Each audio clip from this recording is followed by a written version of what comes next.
What's up, y'all? Welcome back to Snow Blunt Talk. And I was thugged out today. And I was royally pissed. I'm playing out. I'm playing with y'all. I got that feeling earlier today. You know what I'm saying? That feeling. It's not sadness. It's a lot more daunting.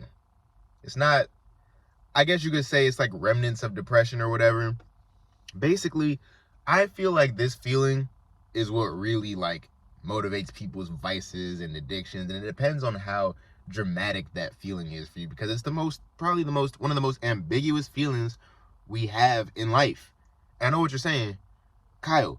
If this is one of the most ambiguous feelings we have in life, how come, or one of the most prevalent ones, why is it so ambiguous? Well, because it's hard to describe. You know what I'm saying? Y'all know that feeling where you're about to drive home and, there's nothing wrong with your job. There's nothing wrong with your home. There's nothing wrong with your life, right?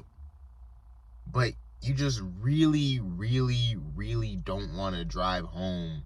Like, you really just don't want to hop in that car and just go home. Like, that sounds like the most awful time. Y'all know what I'm talking about? You can feel it. Like, it's not regular sadness or regular, like, excited emotions, because you don't feel so much stimulation. You don't feel so much mental stimulation. Like, you don't feel so much, I'm sad because, I lost my job, I lost my girlfriend, I lost my this, I lost my that. Nah, it's just like, there's nothing going wrong. It's just that feeling of just, damn, fuck. You know what I'm saying?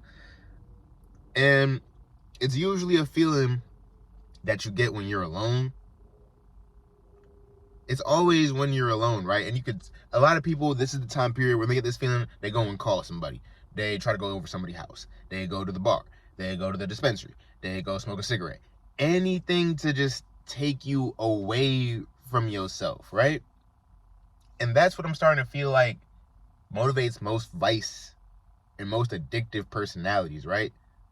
Because I think it's a pretty human thing to have trouble really sitting with yourself at that level, because I've even gotten to the level where I get that feeling and I haven't even had any conscious thoughts to like trigger it, or I don't even get in that bag and start like thinking stuff. Because let me give you some free game.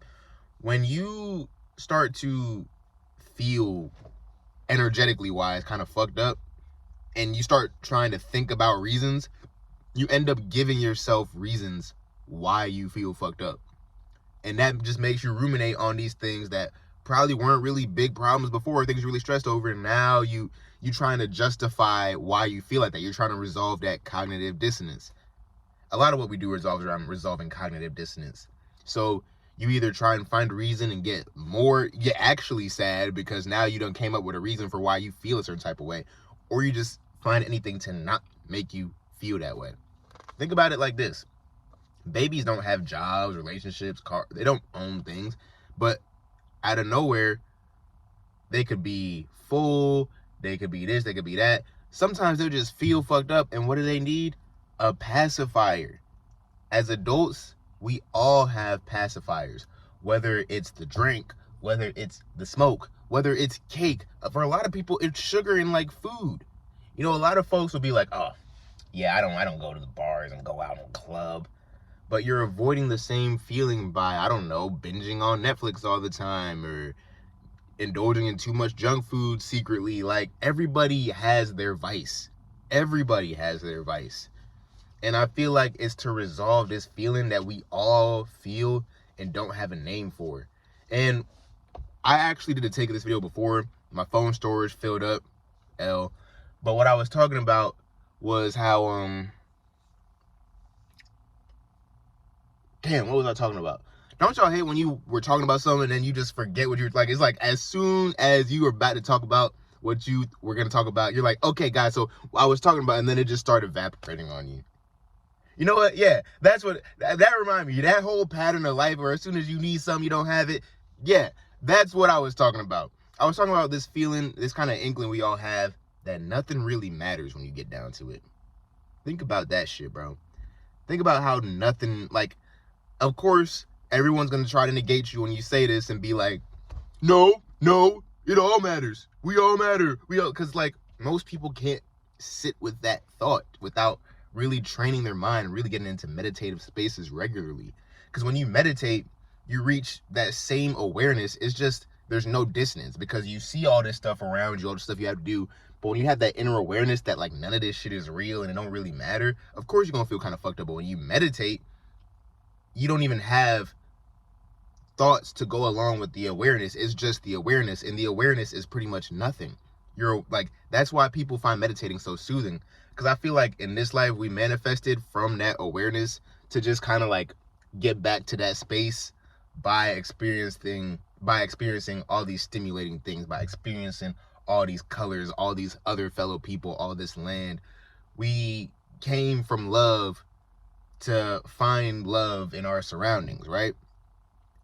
As Alan Watts said, and I brought this quote up in a previous video, we're basically all just God playing a game with himself, realizing who each other are, that we all the same thing, all that mystical shit, you know what I'm saying? But I digress.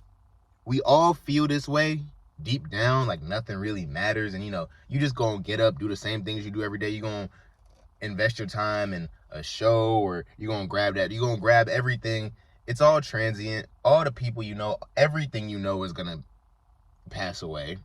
You know what I'm saying? Everything is gonna change. There's nothing you could do about it. And I feel like naturally, as people, like, in order to live a fruitful life, you have to get attached to things. You know what I'm saying? In some way, shape, or form. At one point you can attach yourself to your own success. At another point you can attach yourself to a lover. At another point you can attach yourself to maintaining this house you might have. But in order to really pull from the fruits of life, you have to play the game and get attached. Unless you're like a Buddhist monk or something, you could just be out in the open fields. You know what I'm saying? But most of us, we out here trying to reconcile this consciousness with the life that we've been born into, bruh. Like, if you want to, you could go ahead and step on out the Matrix or whatever. You go and do that. But most of us, shit, we want to stack up that bread and create a safe space for ourselves. And to do that, hey, to beat the game, you got to play it. You could finesse it. You could find new ways to play it. But to beat the game, you got to play it. And I feel like when we have that feeling that makes us want to go to our fight, we're like, bruh, why the hell am I even here? I'm just going to go and do some shit. I'm going to live my life. I'm going to wake up and go to sleep and wake up and go to sleep. People are going to come into my life just to leave. Things are going to be built just to be destroyed. And a lot of religions, a lot of, philosophies will tell you to like just make peace with that. And honestly, with that mentality, I've gotten really far mentally, because this feeling, it doesn't even make me want to go and grab some weed. Like, I done smoked so much weed in my life, I don't even like the effect anymore. So like this feeling, it's getting overpowered by my better senses. And to put across a concept from the wise Eckhart Tolle, what really helps me deal with this feeling is like just being present with it. Because honestly, bro, we live in a world full of fake ass stimulation. No one knows what like that real energy feels like. Real energy. You know what I'm saying? Like if someone tells you I love you, and that energy, you know what I'm saying? No one ever really feels that. So Eckhart Tolle in his book The Power of Now basically said when you feel that type of way, some people, they feel it way more intensely, some people don't. However you feel that emptiness inside, that nothingness, bro, this whole world full of paradoxes, that nothingness is everything. I practiced it today. I was feeling type of way. I'm like, all right, fuck it. This is how I feel. I'm not finna go and try and distract myself. This is where I'm at. And I lived in it, bro. I paid attention to this is another free game during meditation and even during life, bro. When you sense some type of energy somewhere in your body, pay attention to it. It's your body energy. This is the stuff that life is made of. Stardust. And I paid attention to that, and I was present with that feeling. And then like now we get to this space where it's like I'm not even like as mad and as thugged out and pissed off as I was before, because now I like feel way more calm. I feel kind of free. I feel free. Like I feel free as fuck, you know what I'm saying? And I'm just recording this video telling y'all to get to that same space by being present with your pain. You know what I'm saying? The next time you get that feeling, bro, instead of trying to run from it, because like I said, everything in the material world is transient. If you try to run from it, you won't get anything out of it. You'll just be stuck in the loop. Trying to keep on drinking or consuming something, it's a bottomless hole. You're trying to consume something in this world to fill up a soul gap. See, things in this physical world can take care of your physical body. Food and shit, your body will be fulfilled because it's of the same nature as the stuff you're consuming. But the type of fulfillment you're looking for when you feel empty, oh man, none of anything will ever fill that bottomless hole until you give it that base of acceptance. Like, okay, let that bottomless hole exist. Now you are free. When you're present with your pain, with that disconnect, that cognitive dissonance, just accept it for what it is. Take a deep breath through your stomach now.